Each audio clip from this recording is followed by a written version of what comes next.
जय श्री राधे कृष्ण। दोस्तों, आज हम बात करेंगे ऐसी परिस्थिति की जिसका सामना हम लोग लगभग रोज ही करते हैं। जीवन के हर मोड़ पर, हर परिस्थिति में आपको ऐसे लोग मिलेंगे जो आपके आसपास ही होंगे और आपको हर मामले में सलाह देंगे। हालात में फंसे और परेशानी की हालत में जब आपको कुछ भी नहीं सूझता तो आप इन लोगों की सलाह मानने लगते हैं। अब ऐसा कह सकते हैं कि जीवन में पैदा होने वाली ये हालात और परिस्थितियां हमें दूसरों की सलाह मानने पर मजबूर कर देती हैं।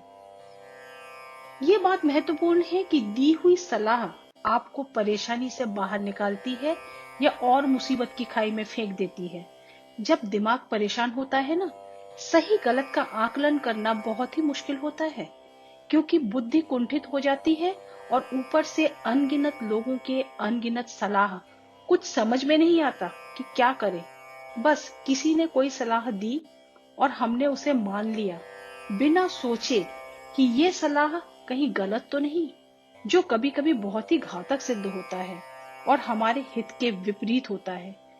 इस बारे में एक कहानी मैं आप लोगों को सुनाती हूँ जो मेरी बात को आईने की तरह स्पष्ट कर देगी और आप मेरी बात को साफ तरीके से समझ पाएंगे। एक बार जंगल में मेंढकों का एक समूह सैर सपाटे पर निकला। जंगल में जाते हुए उनके दो साथी एक गड्ढे में गिर पड़े। जैसे ही मेंढक को यह पता लगा, सब ने उस गड्ढे को चारों ओर से घेर लिया और कहने लगे कि अब इन दोनों को बाहर निकालना असंभव है। बहरहाल दोनों मेंढक उस गहराई में फंसे रह गए। उन्होंने लोगों के द्वारा दी जा रही बातों को नजरअंदाज करना ही उचित समझा और बाहर निकलने का प्रयास करने लगे। दोनों ने ऊपर की ओर छलांग लगाना शुरू किया।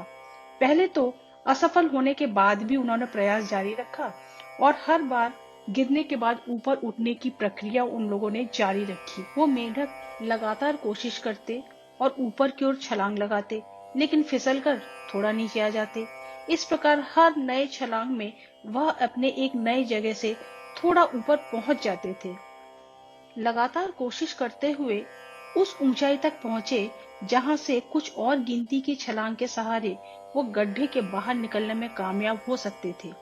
इस जगह से उन्हें अपनी साथियों की आवाज भी साफ सुनाई दे रही थी, जहां से उनके साथी कह रहे थे, अरे प्रयास मत करो, तुम्हारा बाहर निकलना मुश्किल ही नहीं, नामुमकिन है, अब तुम बाहर नहीं निकल सकते।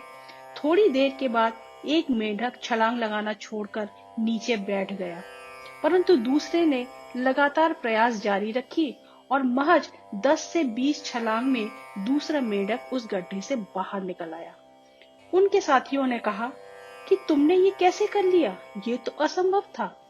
अब दोस्तों, क्या आप लोग बता सकते हैं कि उस मेंढक ने इस असंभव काम को कैसे अंजाम दिया? चलिए मैं आप लोगों को बताती हूँ।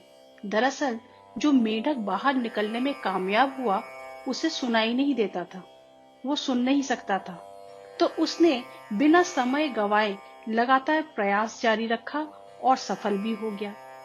अब इससे हमें क्या सीख मिलती है? आप लोग शायद समझ ही गए होंगे। दरअसल हमें हर परिस्थिति में सतर्क रहना होगा। हम सुनने में सक्षम हैं तो हमें हर तरह के सलाह भी सुनाई देंगे, लेकिन अपनी बुद्धि और विवेक से हमें ये तय करना होगा कि कौन सी सलाह मानने पर उसका परिणाम बेहतर और हमारे हक में होगा। बस जब आप ये तय करने में समर्थ होंगे तो हर परिस्थिति में उचित निर्णय भी ले पाएंगे। क्यों, है ना? अब सभी लोग श्री कृष्ण की तरह सलाहकार तो होंगे नहीं, जिन्होंने अर्जुन को महाभारत की पृष्ठभूमि में असमंजस की हालत में देखकर उचित सलाह दी। तो अपने आसपास के और आपसे जुड़े लोगों की सही परख करना सीखें, उन्हें पहचानना सीखें, तो परिस्थिति कभी भी आपको कमजोर नहीं बना पाएंगी। आप कभी भी परिस्थिति के गुलाम नहीं बनेंगे और हमेशा बेहतर निर्णय ले सकेंगे। ये तो थे मेरे विचार। अब आपका इस संबंध में क्या विचार है? कमेंट करके जरूर बताइएगा। तो मिलते हैं अगली वीडियो में। तब तक के लिए stay blessed and stay healthy.